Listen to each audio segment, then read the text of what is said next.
যেই না ঢেলে দিলেন সেই দিন থেকে শুরু হয়েছিল মর্তের মাটিতে শিবরাত্রি। মায়েরা ব্রত করেন তো, সেই দিন থেকে শুরু হয়েছে।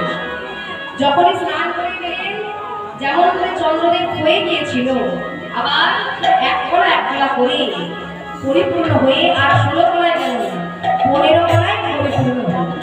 আপনারা কি বলতে পারেন? প্রতিপদ থেকে, তাই তো? তাহলে প্রতিপদ, দ্বিতীয়া, তৃতীয়া, চতুর্থী, পঞ্চমী, ষষ্ঠী, সপ্তমী, অষ্টমী, নবমী, দশমী, একাদশী, দ্বাদশী, ত্রয়োদশী, চতুর্দশী, আর পূর্ণিমা, তাই তো? সেই দিন থেকে আর কিন্তু 16 কলা হলো না, ওই পূর্ণিমা পর্যন্ত 15 কলায় চাঁদ আবার পরিপূর্ণতা লাভ করেছে। আর আরেক কলা কি হয়েছে?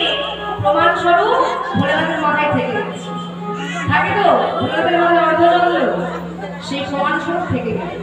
সেই দিন থেকে শুরু হয়েছিল শিবরাত্রি। তাহলে মাগো এত কিছু ঘটলো কেন? শুধুমাত্র একটা বাড়ির জন্য। এবার দ্বিতীয় বারটি কাকে মেরেছে? যিনি দেবতাদের মধ্যে দেবতা শ্রেষ্ঠ,